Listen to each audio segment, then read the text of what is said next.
नमस्कार, आप देख रहे हैं हॉर्नबिल टीवी। छत्तीसगढ़ की खबरों के हिंदी बुलेटिन हमर छत्तीसगढ़ में मैं माही आपका स्वागत करती हूँ। आइए सबसे पहले नजर डालते हैं आज के हेडलाइंस पर। नन गिरफ्तारी से महादेव ऐप पर उप मुख्यमंत्री अरुण साव ने विपक्ष पर किया प्रहार, निष्पक्ष जांच का दिया भरोसा। क्रेडा घोटाले और ननों की गिरफ्तारी पर गरमाई सियासत, दीपक बैज ने भाजपा पर साधा निशाना। दुर्ग जेल में बंद ननों से मुलाकात से रोके गए सांसद, नेताओं ने जताई नाराजगी, कहा बिना मिले नहीं लौटेंगे दिल्ली। मुख्य समाचारों के बाद अब खबरें विस्तार से। छत्तीसगढ़ में इन दिनों कई मुद्दों को लेकर सियासत गर्म है। दुर्ग में नन की गिरफ्तारी से लेकर बीजापुर में सड़क निर्माण घोटाले और महादेव ऐप मामले तक उप मुख्यमंत्री अरुण साव ने एक के बाद एक तमाम मुद्दों पर बयान देते हुए विपक्ष को आड़े हाथों लिया है। डिप्टी सीएम अरुण साव ने कहा कि दुर्ग में नन की गिरफ्तारी का मामला बेहद संवेदनशील है, क्योंकि यह प्रदेश की आदिवासी बेटियों से जुड़ा विषय है। उन्होंने स्पष्ट किया कि इस मामले की निष्पक्ष जांच की जा रही है और किसी भी स्तर पर राजनीति करना संवेदनहीनता को दर्शाता है। जांच पूरी होते ही सभी तथ्य सामने आ जाएंगे। देखिए, ये सर्वविदित है कि छत्तीसगढ़ में भ्रष्टाचार के लिए भोले बाबा महादेव के नाम को भी इन्होंने नहीं छोड़ा, उनके नाम को घसीटा और एक बहुत बड़ा रैकेट और घोटाला महादेव बेटिंग एक मामले में हुआ। वही सावन के पवित्र महीने में ऑपरेशन सिंदूर के बाद ऑपरेशन महादेव चलाकर जो पहलगाम की घटना के दोषी आतंकवादी है उनको मिट्टी में मिलाने का काम हुआ है, और वो भी सावन के पवित्र महीने में माताओं और बहनों के सिंदूर उजाड़ने का परिणाम उन आतंकवादियों को मिला है, उन्हें मिट्टी में मिला दिया गया है। देखिए, दुर्ग के ननों की गिरफ्तारी के मामले में माननीय मुख्यमंत्री जी ने बहुत स्पष्ट रूप से कहा है कि आदिवासी समाज की बेटियों का मामला है, बहुत संवेदनशील मामला है। मामले की जांच की जा रही है और इस मामले में किसी को राजनीति नहीं करना चाहिए, प्रतीक्षा करना चाहिए जांच के रिपोर्ट की।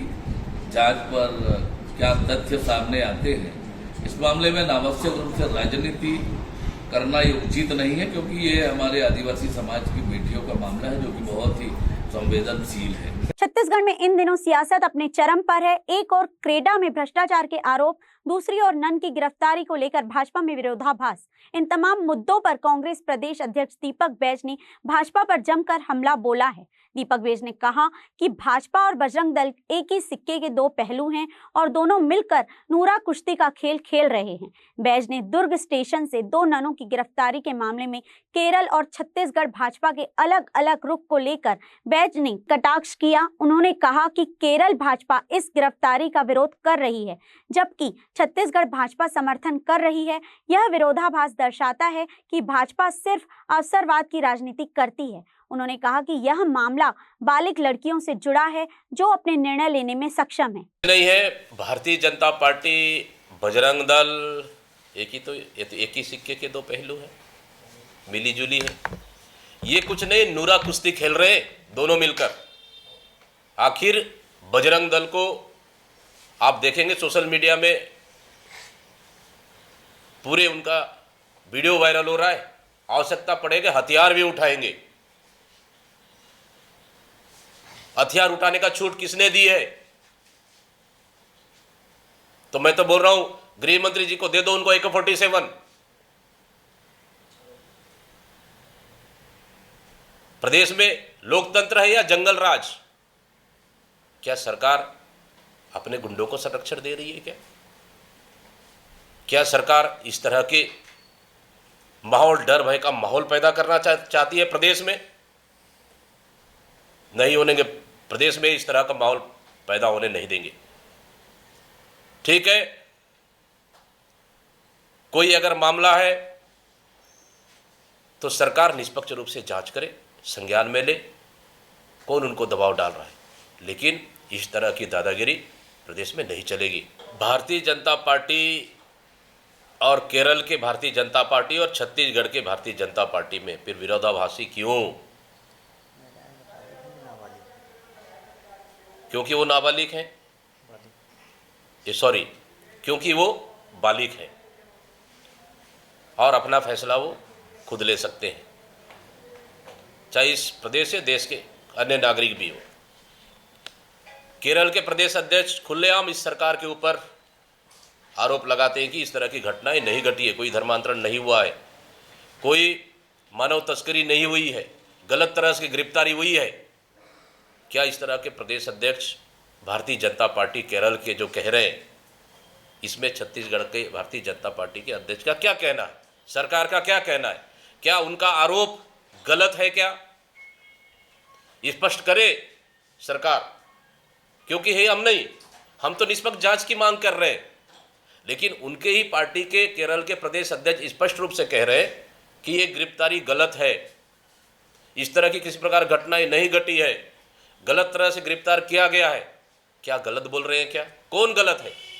छत्तीसगढ़ सरकार गलत है या भारतीय जनता पार्टी केरल के अध्यक्ष गलत है? ये तो पहले स्पष्ट कर ले। ये दोहरा नीति नहीं चलेगा भारतीय जनता पार्टी का। छत्तीसगढ़ के दुर्ग जिले में स्थित केंद्रीय जेल एक बार फिर सियासी विवाद का केंद्र बन रहा है। दिल्ली से आए सांसदों और राजनीतिक दलों के प्रतिनिधि मंडल को जेल में बंद 3 ननों से मुलाकात करने की अनुमति नहीं दी गई, जिससे नाराज नेताओं ने मोर्चा खोल दिया है। उन्होंने साफ तौर पर कहा कि जब तक वे ननों से मिल नहीं लेते तब तक दिल्ली नहीं लौटेंगे। जानकारी के मुताबिक 29 जुलाई की शाम 3:45 पर सांसदों और वरिष्ठ नेताओं का प्रतिनिधि मंडल दुर्ग जेल पहुंचा। वे सिस्टर प्रीति मैरी, वंदना फ्रांसिस और आदिवासी महिला सुखमन मंडावी से मुलाकात करना चाहते थे, लेकिन जेल प्रशासन ने सुरक्षा और प्रक्रियाओं का हवाला देते हुए उन्हें मिलने से रोक दिया। इस पर सांसदों ने कड़ी आपत्ति जताई और कहा कि जब अन्य लोगों को ननों से मिलने दिया जा रहा है तो जनप्रतिनिधियों को क्यों रोका जा रहा है। पहली बात यह है कि आज हम लोग 2 नन से मिले जो दुर्ग जेल में बंद है, और हम लोग एक आदिवासी युवा से मिले जिनका नाम है सुखमय मारंडी, जो नारायणपुर के हैं, और हमारी बातचीत हुई है लड़कियों के साथ जो पेरेंट्स हैं, जो आदिवासी 3 आदिवासी लड़कियां जो एडल्ट्स हैं, जिनके नाम है ललिता, कमलेश्वरी और सुखमती। उनके जो गार्डियंस हैं उनके साथ हमारी बातचीत फ़ोन पर हुई है। तो तथ्य आधारित जो हमने मुख्यमंत्री जी को ज्ञापन सौंपा है। छत्तीसगढ़ में महादेव ऐप घोटाले को लेकर सियासी घमासान लगातार तेज होता जा रहा है। अब इस मुद्दे ने और तुल पकड़ लिया है जब सोशल मीडिया पर भाजपा द्वारा भ्रष्टाचार के आरोपों से जुड़े एक कार्टून पोस्टर को वायरल किया गया। इस पर कांग्रेस और भाजपा आमने सामने आ गई हैं और एक दूसरे पर तीखे प्रहार कर रही हैं। भाजपा की ओर से सोशल मीडिया पर जारी किए गए इस कार्टून पोस्टर में महादेव ऐप से जुड़े कथित भ्रष्टाचार को लेकर कांग्रेस को आड़े हाथों लिया गया। इस पर प्रतिक्रिया देते हुए उप मुख्यमंत्री अरुण साव ने कांग्रेस पर सीधा हमला बोला। उन्होंने कहा कि कांग्रेस ने भ्रष्टाचार करने के लिए भोले बाबा के नाम को घसीटा है। साव ने कहा महादेव ऐप बहुत बड़ा रैकेट और घोटाला है। ऑपरेशन सिंदूर के बाद अब ऑपरेशन महादेव से आतंकवादियों को मिट्टी में मिलाने का काम हुआ है। जो लोग माता बहनों के सिंदूर को लूटने वालों के साथ खड़े हैं, उन्हें जनता माफ नहीं करेगी। देखिए, ये सर्वविदित है कि छत्तीसगढ़ में भ्रष्टाचार के लिए भोले बाबा महादेव के नाम को भी इन्होंने नहीं छोड़ा, उनके नाम को घसीटा, और एक बहुत बड़ा रैकेट और घोटाला महादेव बेटिंग ऐप मामले में हुआ। वहीं सावन के पवित्र महीने में ऑपरेशन सिंदूर के बाद ऑपरेशन महादेव चलाकर जो पहलगाम की घटना के दोषी आतंकवादी हैं उनको मिट्टी में मिलाने का काम हुआ है, और वो भी सावन के पवित्र महीने में माताओं और बहनों के सिंदूर उजाड़ने का परिणाम उन आतंकवादियों को मिला है, उन्हें मिट्टी में मिला दिया गया है। इस बयान के बाद कांग्रेस भी पीछे नहीं रही। पलटवार करते हुए प्रदेश अध्यक्ष दीपक बैज ने कहा कि भाजपा सिर्फ सोशल मीडिया पर ड्रामा कर रही है। उन्होंने तंज कसते हुए कहा, पहले भाजपा यह बताए कि महादेव सत्ता ऐप बंद हुआ या नहीं। सोशल मीडिया पर भाजपा की यूनिवर्सिटी के स्टूडेंट सिर्फ पोस्टर बनाना जानते हैं, सच्चाई बताना नहीं। पहले उनको ये लिखना चाहिए, ये बताना चाहिए कि महादेव सट्टा ऐप बंद हुआ कि नहीं हुआ। सबसे पहले ये बताएं। जो सोशल मीडिया में लिखने वाले अपन सोशल मीडिया के भारतीय जनता पार्टी के यूनिवर्सिटी के स्टूडेंट मतलब फेक यूनिवर्सिटी के स्टूडेंट। सबसे पहले ये बताए कि महादेव सट्टा ये बंद हुआ कि नहीं हुआ, पहले ये बता दें। छत्तीसगढ़ के मुख्यमंत्री विष्णुदेव साय की अध्यक्षता में आज नवा रायपुर स्थित महानदी भवन में कैबिनेट की महत्वपूर्ण बैठक आयोजित हुई।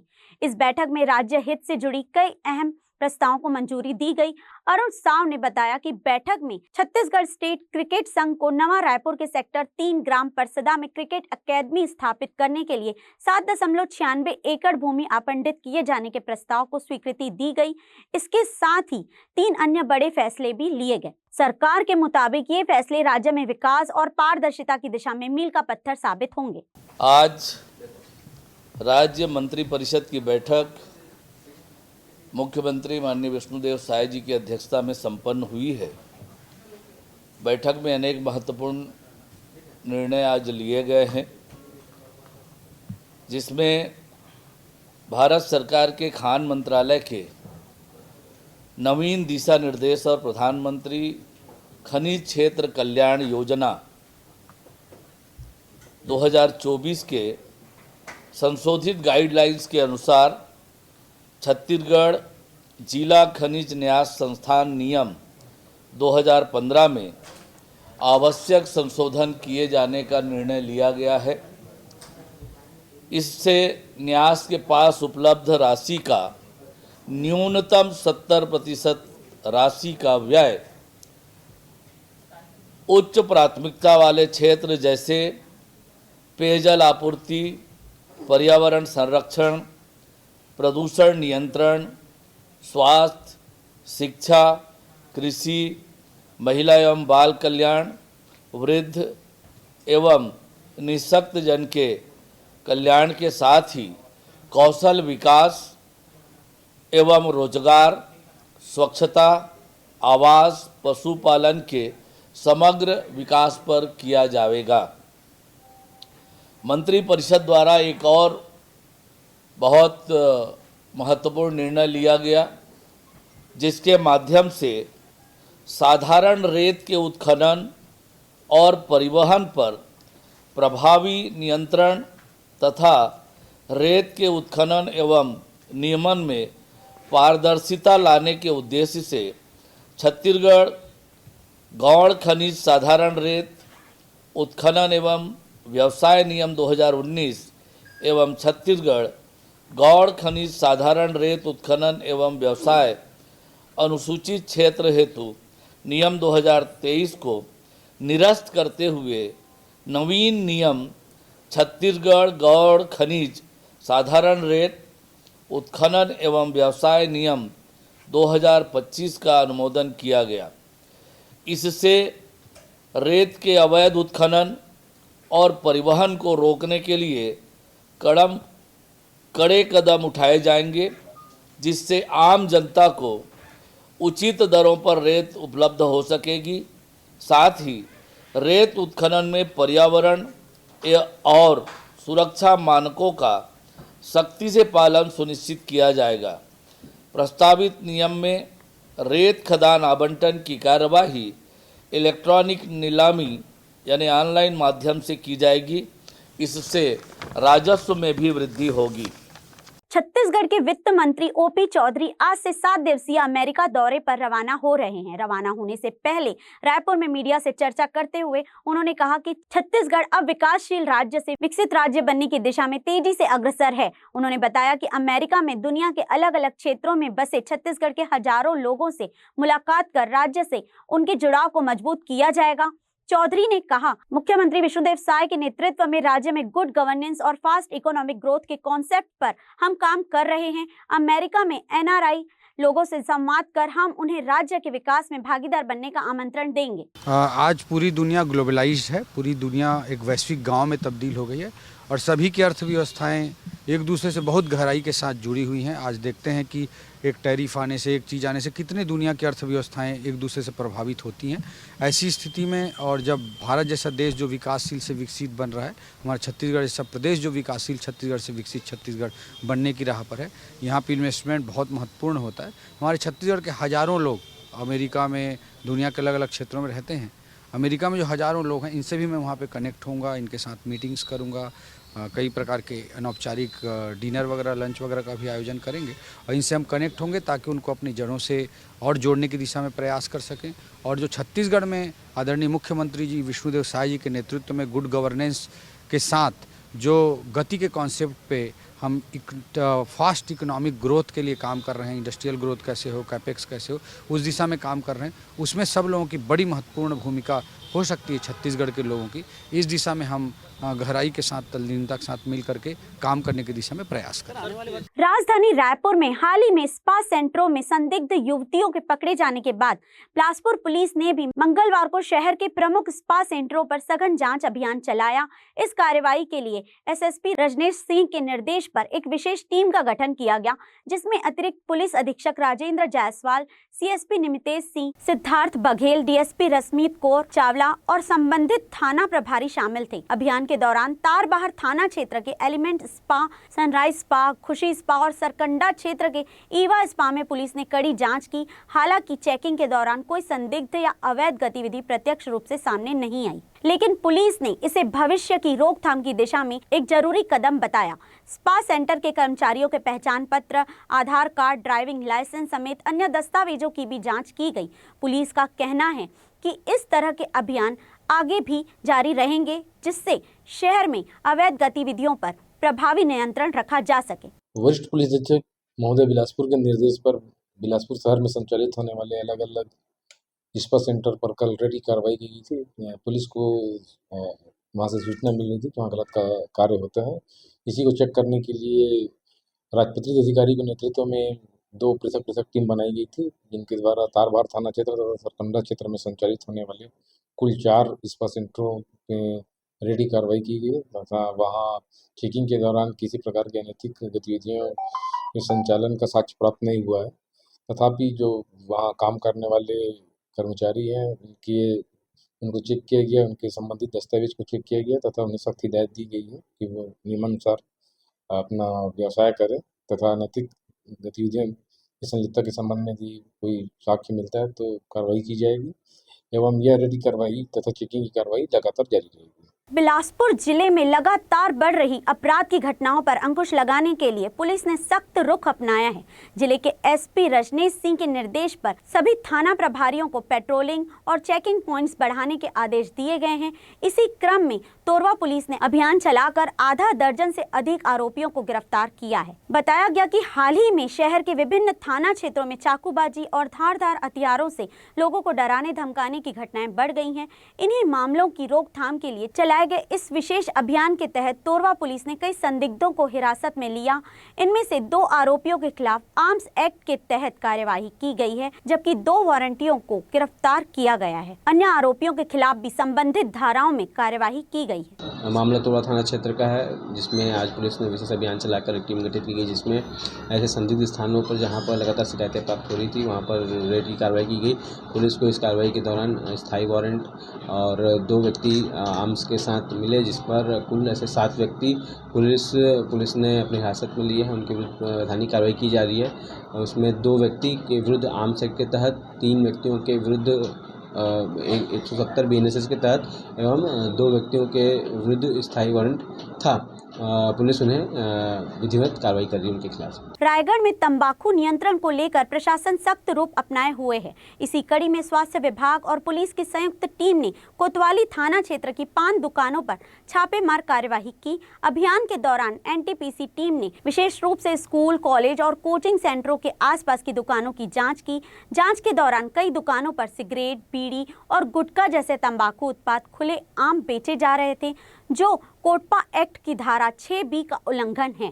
इस धारा के अनुसार किसी भी शैक्षणिक संस्थान के 100 मीटर के दायरे में तंबाकू उत्पाद बेचना प्रतिबंधित है। टीम ने कई दुकानदारों के खिलाफ चालानी कार्यवाही भी की।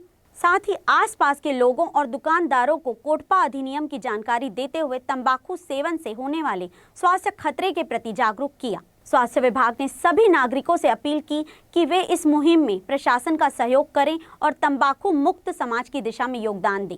कोटपा एक्ट के तहत समस्त पान दुकानें जो सार्वजनिक क्षेत्रों पे तंबाकू का विक्रय करते हैं उनके खिलाफ एक कार्रवाई चल रही है, जिसमें अलग अलग कोटपा एक्ट की तरह धाराएं हैं, धाराएं 4, धाराएं 5, धाराएं 6, धारा 7। उसके तहत कोई भी सार्वजनिक स्तर पर अगर तंबाकू उपयोग करता है, 18 वर्ष से कम उम्र के बच्चों को तंबाकू बेचता है या फिर खरीदता है, या फिर उसमें कोई एडवर्टाइजमेंट करता है तंबाकू प्रोडक्ट का, तो ऐसी जगहों पे हमने कार्रवाई की है। साथ ही साथ जो शैक्षिक संस्थान है उसके 100 गज के दायरे पे जो भी तंबाकू का विक्रय कर रहा है उनके खिलाफ हम ये कार्रवाई कर रहे हैं। आज पहली कार्रवाई है जिसमें हम चालानी कार्रवाई करके समझाइश देकर इनको छोड़ रहे हैं। भविष्य में इस प्रकार का उल्लंघन होने पर इनके ऊपर कड़ी कार्रवाई तथा गुमटियों को साथ में हटाने का हमने प्रयास कर रहे हैं। महासमुंद जिले के लाखागढ़ पिथौरा निवासी लापता युवक अमित चौधरी की गुत्थी पुलिस ने सुलझा ली है। दरअसल अमित की हत्या कर दी गई थी। मामूली विवाद में 5 युवकों ने मिलकर हाथ, मुक्के और डंडे से मारकर उसकी हत्या कर दी। शव को टेका पुल के पास नदी किनारे दफना दिया। मृतक की बाइक को आरोपियों ने कोड़िया के जंगल में ले जाकर जला दिया। 24 जुलाई को अमित चौधरी के लापता होने की सूचना भाई अमन चौधरी ने पिथौरा थाने में दी थी, जिस पर गुम इंसान दर्ज कर पुलिस ने जांच शुरू की। जली हुई बाइक बरामद होने के बाद पुलिस को पुखराज नामक युवक पर संदेह हुआ। पूछताछ में पुखराज ने अपना जुर्म कबूल कर लिया और बताया कि पहले ढाबा और फिर टप्पा सवैया में अमित से विवाद हुआ था। इसके बाद पुखराज ने अपने साथी प्रेमन, वेद प्रकाश, राकेश, ध्रुव और एक अपचारी बालक के साथ मिलकर अमित की हत्या कर दी। पुलिस ने 4 आरोपियों को गिरफ्तार कर लिया है, जबकि एक आरोपी राकेश अभी फरार है। पुलिस ने धारा 103(1) के तहत मामला दर्ज कर आगे की जांच शुरू कर दी है। अमन चौधरी जो कि लाखागढ़ पिथौरा के निवासी हैं, उनके द्वारा रिपोर्ट दर्ज कराई गई थी कि उनका जो छोटा भाई है वो अमित चौधरी, वो 24 तारीख को रात्रि 12 बजे से घर से बाहर निकला हुआ है, जो कि वर्तमान तक घर वापस नहीं आया है, जिस पर थाना पिथौरा में गुम इंसान दर्ज किया गया था और गुम इंसान की पतासाजी की जा रही थी। और इसी बीच में हमें जो कौड़िया का जो जंगल है वहाँ पे मृतक की मोटरसाइकिल जो है जली अवस्था में मिली थी। तो जिस आधार पे पुलिस ने अपनी पृथक टीम बना के CCTV एनालिसिस, मुखबिर सूचना एवं जो हमारा टेक्निकल साइबर का एनालिसिस होता है वो, और सभी मित्र वर्गों से पूछताछ और मृतक लास्ट समय में किनके साथ था इत्यादि सभी बिंदुओं पे जांच कर रही थी कि हमें सूचना प्राप्त हुई कि मृतक का जो है वो 24 की रात्रि में जो पुखराज तिवारी हैं और उनके जो दोस्त हैं रमेश, ध्रुव हैं, प्रेमंत हैं, इन लोगों के साथ में कुछ वाद विवाद हुआ था। जिस सूचना पे हमारे द्वारा जो है ये सभी संदेही जिनके साथ अंतिम समय में जो मृतक हैं उनको देखे जाने के संबंध में सूचना प्राप्त हुई थी, उनकी पता तलाश की जा रही थी। और इसी दौरान फिर इसमें से जो पुखराज हैं और फराज तिवारी, वो पुलिस से उनसे पूछताछ किया गया पुलिस द्वारा। तब उनके द्वारा जो घटनाक्रम बताया गया है उसमें यही है कि 24 तारीख की रात्रि को जो अमित चौधरी और जो ये पुखराज है वो और उनके दोस्तों के बीच में सामान्य बातों को लेके, जैसे पिछले भी इनके बीच में कहीं पे भी ढाबा में खाने पीने के दौरान कुछ वाद विवाद हुआ था, तो उसी चीज़ों को लेके आपस में दोनों के बीच में मनमुटाव बना हुआ था। तो दिन रात्रि को 24 तारीख को जब अमित चौधरी और ये पुखराज तिवारी फिर से उस टप्पा सवैया में आपस में मिले तो दोनों के बीच में वाद विवाद की स्थिति हो गई और पुखराज तिवारी और उनके जो दोस्त हैं प्रेमंत, वेद हैं और राकेश हैं, ये सभी 5 लोग मिलके जो है उनके साथ मारापीटी कर दिए। तो वो जो थोड़े से अनकॉन्शियस स्थिति में थे, तब इन्होंने उनको ले जाके फिर वो टेका वाला जो नदी का पुल है वहाँ पे ले जाके फिर से इनके साथ में डंडा और ये सब से मारपीट किए और वहीं पे ये फावड़ा से गड्ढा करके वहाँ पे इनको, मृतक को जब लगा कि ये इसकी डेथ हो गई है तो वहाँ पे उनके द्वारा उसको दफना दिया गया और जो मृतक की मोटरसाइकिल है उसको फिर कौड़िया के जंगल में जला के फेंक दिया गया। आज के बुलेटिन में बस इतना ही। मुझे दीजिए इजाजत। देखते रहिए हॉर्नबिल टीवी।